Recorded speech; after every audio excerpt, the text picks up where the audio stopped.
Hello, my dear friends. I am Soham Jagad, welcoming you all in this science class. In the last lecture, we have seen chapter number 10, that is gravitation, and topic particularly a universal law of gravitation. We derived formula for universal law of gravitation. In that, we have seen universal gravitational constant. Let's quickly revise last topic. Here we can see we have two mass, that is mass A and mass B, or say object A and object B. I should mention that the distance we are measuring here is from center of object. You will study this in your higher standard. There is a two centered, most likely they are same only, that is called as center of gravity and center of mass.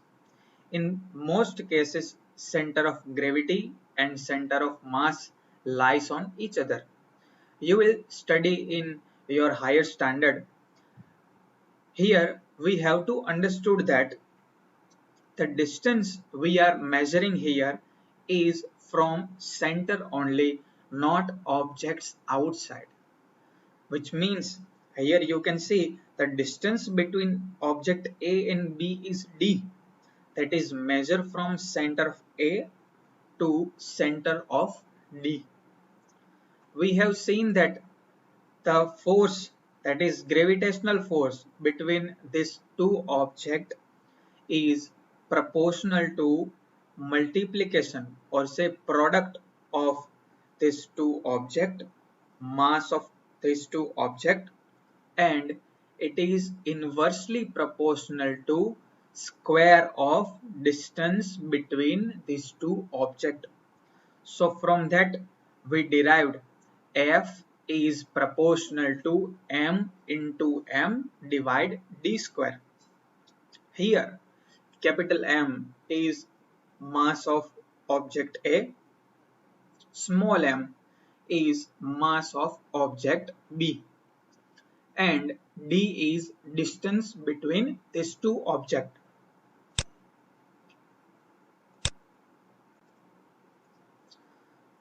And if we want to remove this proportionality sign, we have to insert proportionality constant. And here we have proportionality constant G, capital G. We must write here capital G because we have one more thing that is denoted by small g, that we will look into that in this session. Here G is constant of proportionality and it is known as a universal gravitational constant. Later we see that value of this G is found by scientist named Henry Cavendish, and the value of G is 6.673 into 10 raised to minus 11 Newton meter square per kg square. Now you know that we need not to mug up this unit because we can derive this unit from formula itself. How? Let's revise that. Here you can see equation number 10.5, that is G is equal to Fd square divide m into m. Now we know force has unit Newton, this d distance has unit meter, so here d square, that is m square, means meter square, divide mass has unit kg, so kilogram into kilogram gives us kilogram square. So we have Newton meter square plus kg square. After that we have seen that this force is proportional to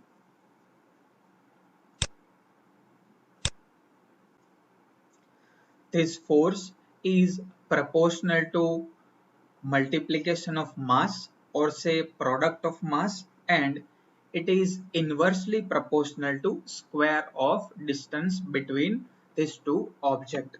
And we have seen one example, that is of inverse square. In that we have seen that if distance is bigger by 6 factor, if distance gets bigger by 6 factor, then force between two objects become 1 by 36 times smaller. After that, we seen importance of universal law of gravitation. In that we have seen what is important of gravitation, that is force that bind us to earth. We can know the force that is binds us to earth, it is nothing but gravitational force. We can give answer to motion of moon and other planet. We can also conclude what is the reason behind tides on earth. We have seen in depth by figure that why tides happen on earth, because there is a gravitational force of moon acting on earth. Now we have our new topic, that is 10.2 as free fall. Name itself suggests free fall.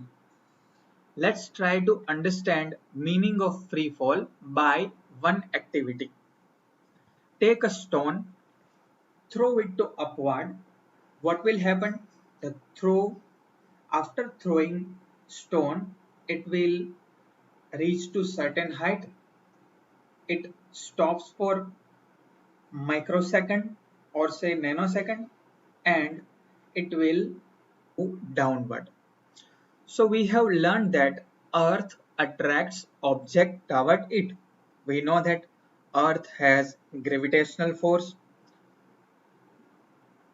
so it attracts object towards it. This is due to gravitational force.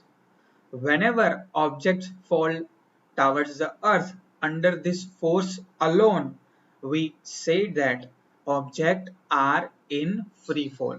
We have to mark this definition. What is free fall? So we can write here, whenever objects fall towards earth under this force alone. Which force? That is gravitational force, which means when object falls toward earth in only presence of gravitational force, then we can say that objects are in free fall.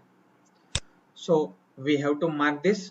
We can remember this for SQ and definition part. Is there any change in velocity of falling object? We should notice that there is some change in velocity when object free fall. While falling, there is no change in direction of motion of object. We know that when object fall downward, it will not change his path or change its path. We can see that the object will fall like this. It will not fall like this. So the path will not change. It will in straight direction until and unless it will not exert by any external force. But due to Earth's attraction, there will be change in magnitude of velocity. Now we know that velocity is vector quantity, so it has magnitude and direction. We see that direction will not change while free fall, but velocity will change. Any change in velocity involves acceleration, and if velocity will change, acceleration will change. Why? Because we know from chapter number 8 that acceleration is nothing but rate of change of velocity. So if velocity will change, acceleration will change. and acceleration is involved. This acceleration is due to Earth's gravitational force. So this acceleration, cause of this acceleration is nothing but gravitational force of Earth, gravitational pull of Earth. Therefore, this acceleration is called acceleration due to gravitational force of Earth, or we can say it acceleration due to gravity. Therefore, we denote it or we say it as acceleration due to gravity, and it is denoted by small g. Acceleration due to gravity denoted by small g. The unit of g, as we know that it is acceleration, and unit of acceleration is meter per second square, or we can say meter second raised to minus 2. So we have same unit as acceleration of gravitational acceleration, that is meter per second square. We know that from second law of motion, the force is product of mass and acceleration. I like to remind you formula of force. F is equal to ma. We remember the formula like father is equal to mother. F is equal to ma. This formula we derived from second law of motion. Suppose we have mass of stone m kg and already know that there is an acceleration involved in falling of object due to gravitational force, and it is denoted by g.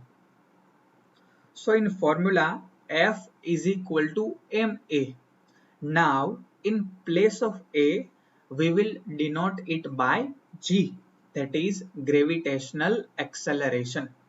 Therefore the magnitude of force of gravitational force will be equal to product of mass and gravitational acceleration, that is F is equal to mg. So we have this equation 10.6 as F is equal to mg. We have to remember that this equation is came from F is equal to ma. In place of a we put g, that is gravitational acceleration, that is acceleration due to gravitational force of Earth. So we have F is equal to mg. In starting of lecture, we have seen equation number 10.4, that is gravitational force between two objects. From that, we can equate equation number 10.4 and 10.6. So we have mg is equal to g m into m divide d square. I hope you can understood. We have to equate equation number 10.6 and 10.4 because left side of both equation has force F, it is equal to F. So we can equate its right side, that is mg is equal to g m into m divide d square. Here this m and small m will be cut. So we have small g is equal to capital G capital M divide d square. Here we have to calculate this value of small g. So to calculate value of small g for Earth, we have to take m as mass of Earth. This capital M is mass of Earth. D is distance between object and Earth. Now you may have question that if we are on the Earth, our distance from Earth is 0, no? No, that is not 0. In starting of lecture, I told you that we are measuring distance from center only. So we have to take center of Earth as reference point. So if we are here and center of Earth is here, so the distance will be like radius. Distance will be of radius. So here we have We assume that let an object be on or near the surface of Earth. The distance d in equation 10.7 will be equal to radius of Earth. We have to remember that the distance here is nothing but distance between surface and center, that is radius of Earth. So we have value of m and r with us. So now we will put this value in this equation number 10.9. Here we have to notice that the earth is not perfect sphere. We know that the earth is not perfect sphere, as radius of earth is increases from pole to equator. Radius of earth is increased from pole to equator. In pole it has less radius, and at equator it has large radius. So equator it has large radius, and at pole it has lower radius, or say less radius. For most calculation, we can take g more or less constant or near on or near the earth. But for sake of simplicity, we will consider g constant in calculation. But for object far from the earth, acceleration due to gravitational force of earth is given by equation number 10.7. But if we want to calculate gravitational force on object that is far from earth, we have to take equation number 10.7 for that kind of calculations. Now we want to calculate value of this small g, that is gravitational acceleration. So we have our topic number 10.2.1, that is calculation of value of small g. Now we have equation g is equal to capital G capital M divided by r square. In place of d square we put r square. We have value of g is 6.7 into 10 raised to minus 11 Newton meter square per kg square. Mass of earth as 6 into 10 raised to 24 kg, and radius is 6.4 into 10 raised to 6 meter. You can notice here we have all unit are in SI unit only. So now let's put value of G, M and R in equation number 10.7.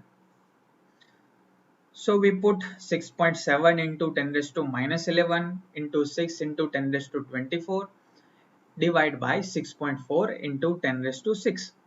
By simple calculation, we have value 9.8 meter per second square as value of small g. We have to remember this value of g because in some cases we are not given this value, so we have to remember the value of small g, that is gravitational acceleration 9.8 meter per second square. So the value of acceleration due to gravity of earth is 9.8 meter per second square.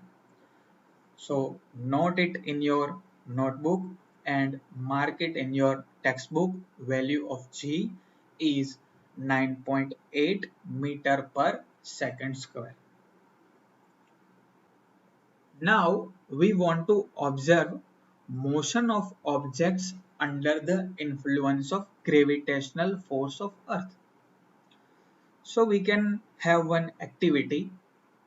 Let's see activity number 10.3.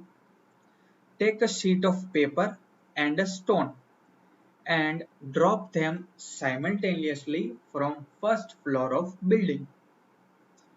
Observe whether both of them reach of the ground simultaneously? By doing experiment, we can see that the paper reaches the ground after stone. It will take larger time. Remember this reason. This happens because of air resistance.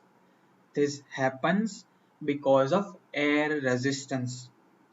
I hope you can understand word to resist. To resist.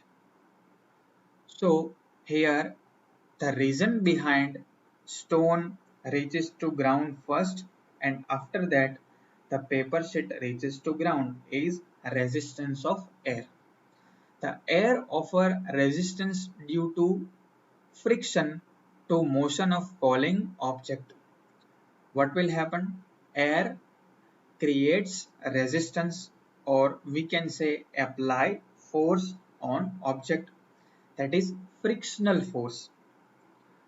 If we are in bike and if we have with much larger velocity, we can feel air resistance.